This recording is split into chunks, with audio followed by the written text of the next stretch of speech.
گردن یه سر دارن یا شورا جلوتر از سایری هست یا شورای عبدالله شکاری یه سر گردن خود دمایی میکنه در جایگاه سوم زرپوشا حاله علی شاه حیدری هست که به دومانی حالا متولی دومه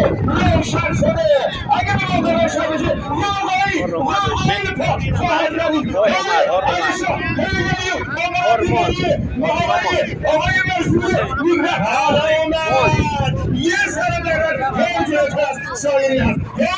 علی شاه حیدری با آقای ابوالفضل ابوذری کماکان کم پیچی آخر برسنه